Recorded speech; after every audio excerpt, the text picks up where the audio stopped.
Alright, hey besties, welcome or welcome back to my channel. If you're new here, my name is Javell and today I have my November reading wrap up, which, I didn't really do a good job at reading this month. I was very busy, plus it was the holidays, so I was kind of consumed with that. But I did read 6 books this month and I can't wait to talk about them. So without further ado, let's get into the video. Pull up in the and you say, let me do that shit again. The first book I read this month is actually The Mistake by Elle Kennedy, which I've been reading the off-campus series for a hot minute. I've been reading them in the wrong order, but at this point it's like too late to correct it, so we move. This book is basically about John Logan and Grace. John Logan, he's like a college athlete. He plays hockey and he gets all the girls. He's like the stereotypical college athlete. Grace is a college freshman, and at this point John is having a crush on a girl that like he can't really have, and so he's looking for a bit of distraction where he meets Grace, and she's like, a little bit naive. She's young, but she's also like really cute and she has a great personality, and he's using her as a distraction. But then he makes a little mistake and she cuts him off, and he spends the rest of his senior year trying to get her back because he realizes he lost a gem.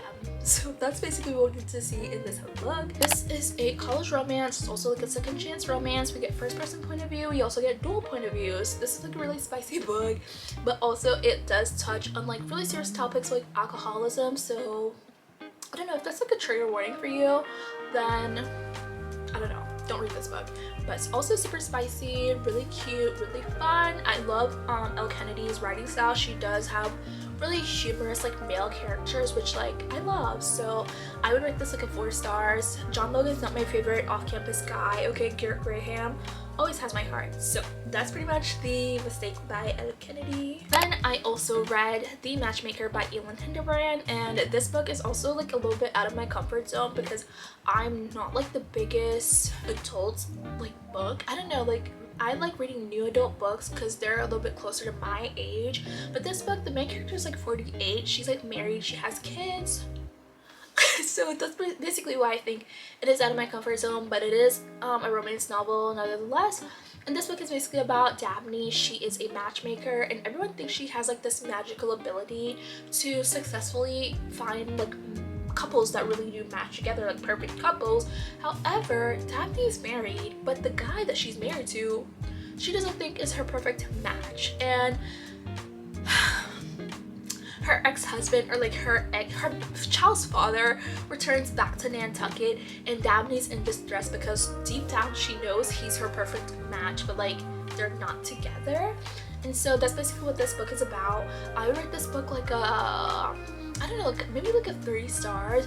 It's in third person. I'm not the biggest third person fan. Also, like this book, it does switch up writing styles a little bit, so we get testimonies from like all the perfect couples that she's matched up with, which I really do like that component. But again, I just don't really like third person, so it's always hard for me to get into.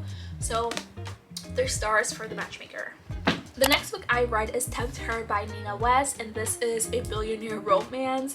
And you guys, at this point, billionaire romances have me wrapped around their fingers, but this book is a billionaire romance, and it's actually the first book of the Wolf Hotel series, and it's about this girl Abby, and she's like a college student, and she's like very innocent, she's like very sheltered, and she comes from like a really religious family, and she has a boyfriend, but she just walked in on him cheating on her, so they break up, and she decides like, I need to leave this small town, I need to like leave for the summer, and she finds a job in Alaska at like a hotel that's opening up, and she becomes the assistant to the hotel owner, who's also like a billionaire. And it becomes interesting then because he's like very attractive and she's like very attracted to him, and like he knows that, so like he kind of teases her a little bit about it, but also like he's like very attracted to her and like her innocence, which can kind of seem a little bit weird. I feel like, yeah, like I feel like that's a little bit weird. He's very attracted to her as well, and so that's kind of where like the plot thickens, and that's basically the synopsis of the story. And so she tells him all about like her breakup and how she's like so like heartbroken, and he's like, I will help you get over your heartache, whatever that means. So that's basically the synopsis of the story. This book is in first person, and it's like okay. I feel like for me, I was like a little bit concerned about like the power imbalance, because like she's his assistant and like he's also like a billionaire. She's like a college student, she's like so much younger, and so for me that was like a little bit weird. But it's also like a really spicy book, so like if you like spice, this might be a good book for you. If you like billionaire romances, this might be a good book for you. I would rate this book like a 2.5 stars because, I don't know, like it was good, and I really thought like the storyline was interesting and it was different from anything I've ever read.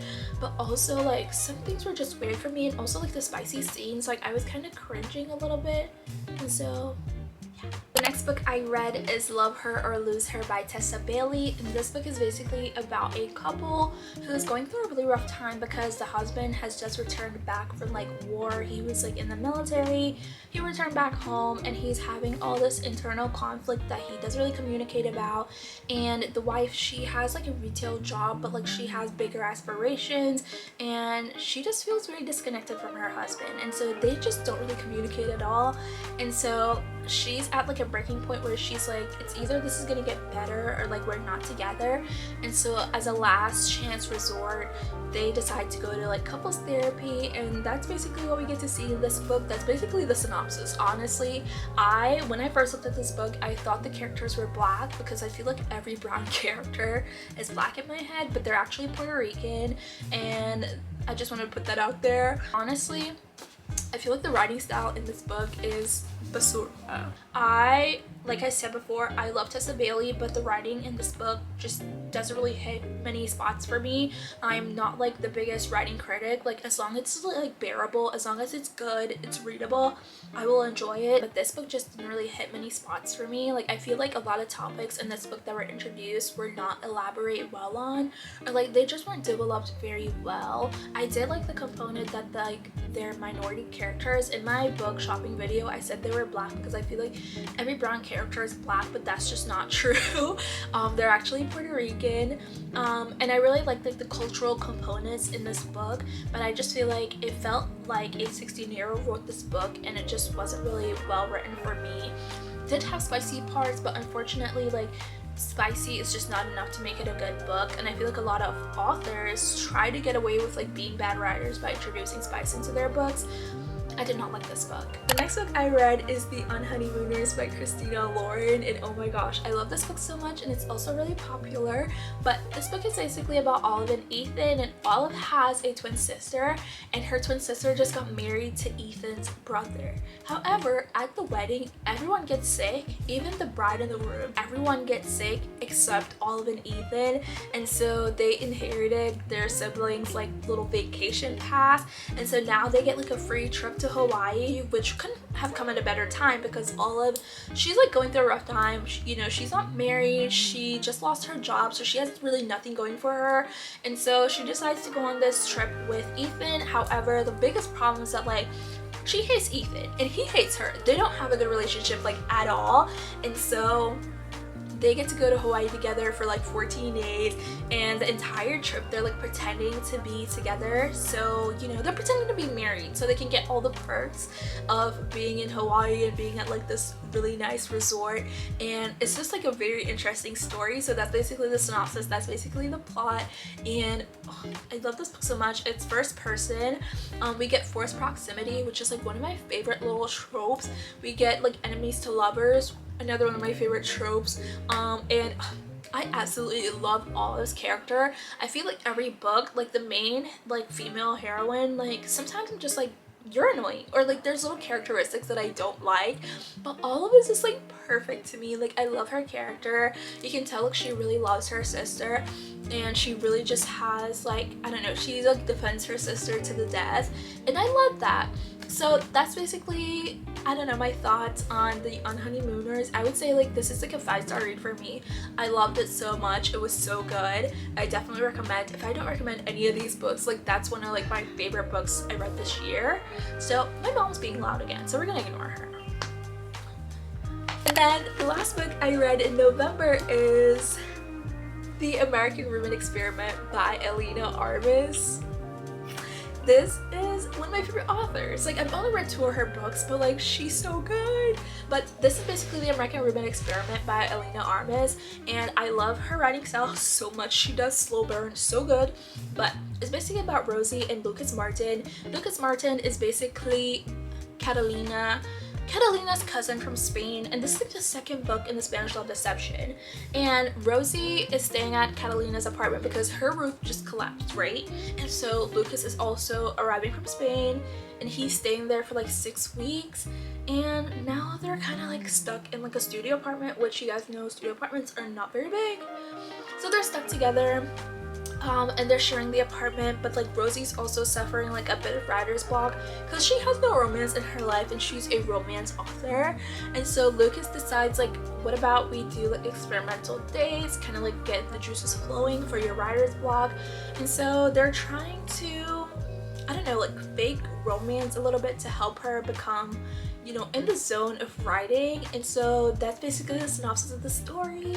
I feel like everyone knows like fake dating, or even if it's like a little experiment, like those do not work like at all. Somebody always catch feelings. And so I don't know, find out who catches feelings when you read this book. I love this book so much.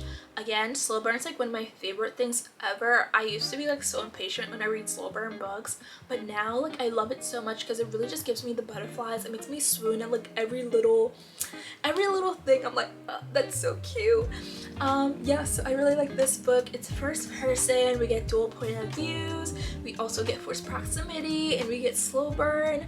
This is a 5-star read for me as well. I love this book so much. It was so cute, it was so funny. I love Rosie's character, I love Lucas's character. My only problem is that, like, again, they do not communicate in these books, and we're adults, so why are we not communicating? But still love this book so much. It was so good.